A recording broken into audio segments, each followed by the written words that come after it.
The United States government just might approve that there is no forced labor in Xinjiang. In today's video, I have a very interesting article that I'm going to share with you as we break down one of the most controversial regions in all of China. Now, Xinjiang is in the far western province of China, and it is an incredibly important resource for China and actually for this entire world economy. But of course, it is not without its controversies, as over the last few years there has been many allegations against China for basically carrying out human rights violations and potential mistreatment against its ethnic minority, the Uyghurs, that live predominantly in this region. Now, over the past few years, we have heard a tremendous amount of allegations and very harsh words, including genocide, forced labor, and concentration camps. And what I want people to realize is that Xinjiang is actually a very important piece in our entire world economy.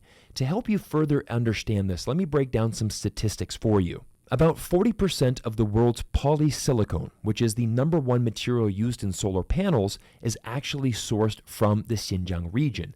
In addition, 25% of the world's tomato paste and 20% of the world's cotton also comes from Xinjiang. Xinjiang is also responsible for 15% of the world's hops and about 1/10 of global walnuts, peppers, and rayon. Xinjiang also produces 9% of the world's beryllium, and finally, it is home to China's largest wind turbine manufacturer, which that one company alone is responsible for 13% of global output.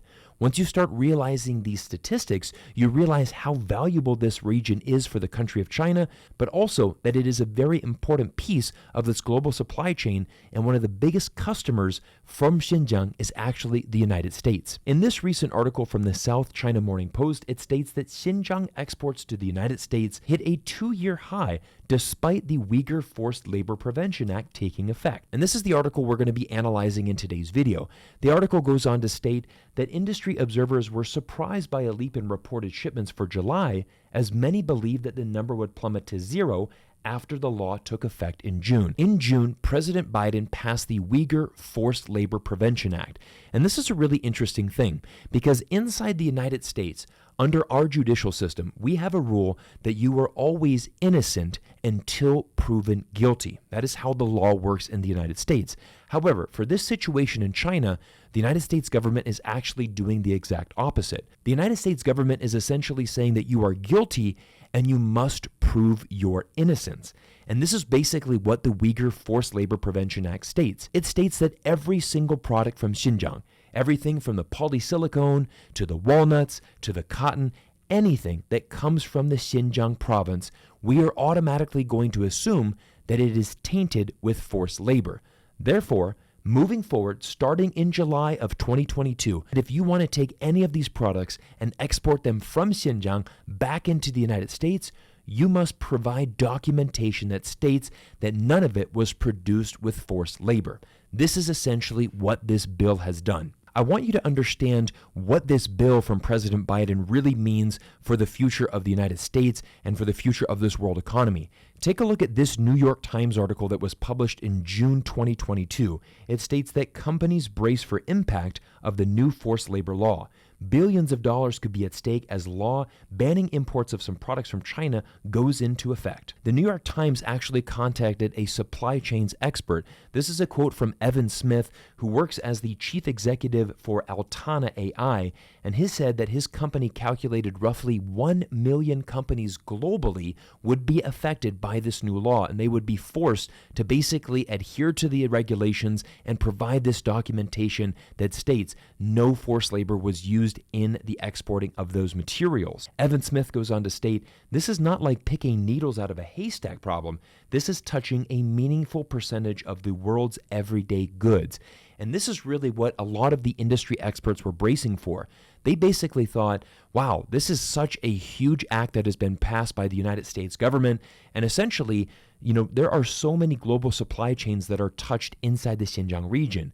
With the United States government enforcing this act, well, basically, we're going to assume that all of the exports from China are basically going to go down to zero. But interesting enough, the exact opposite thing happened. Actually, exports from Xinjiang back to the United States surged to a nearly 2-year high. Now, what kind of products were being exported from Xinjiang back to the United States? Interesting enough, it was mainly clothing, so we're really dealing with this cotton industry. And from the South China Morning Post article, we can see that there were tens of thousands of shirts, pants, jackets, dresses, as well as millions of pairs of socks sent from Xinjiang back to the United States.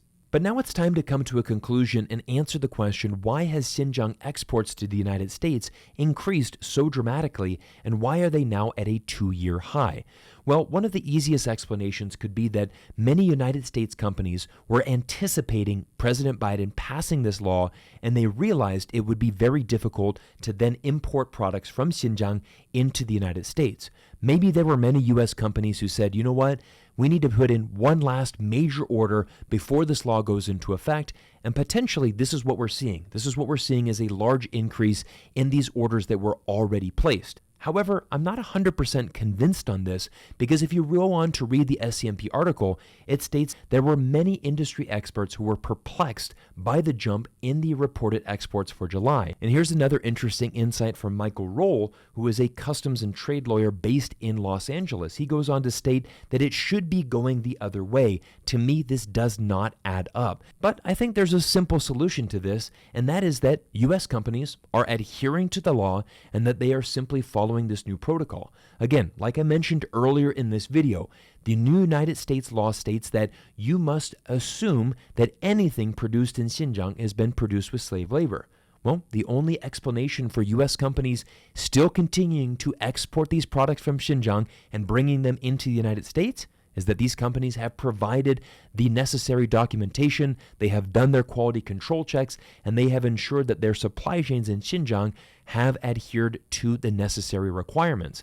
Interesting enough, there is a famous U.S. company, Skechers. They have done their quality checks, and they have actually done their research in Xinjiang. And basically, when this controversy came out last year, Skechers was one of the first companies that say, hey, we've done our due diligence. We are making sure that our supply chains are not tainted, and that every employee that is working for us, whether they're Han Chinese or they're Uyghurs, are being compensated fairly, and that we are treating them in an ethical way.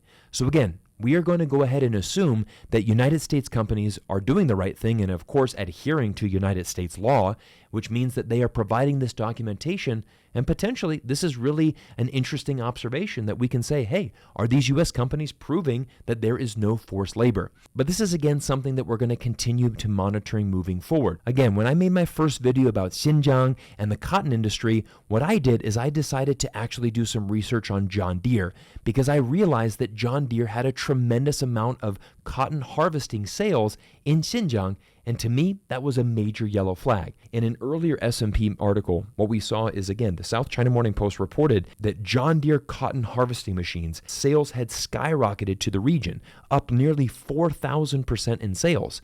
So it's quite ironic because, again, we have the United States government that is essentially saying they're basically using forced labor to pick all of this cotton. Meanwhile, we have one of the most famous brands in all of America, John Deere, obviously a staple in the American farming industry.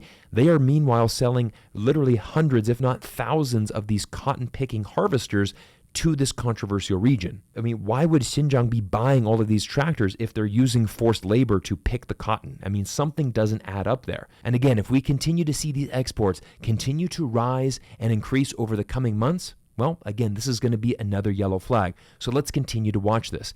Now, everybody, I'm not going to claim that I'm an expert on Xinjiang. I'll be the first one to say that I have never been to the region. So what I like to do is I like to interview people that have spent time in the region and have actually done their own research.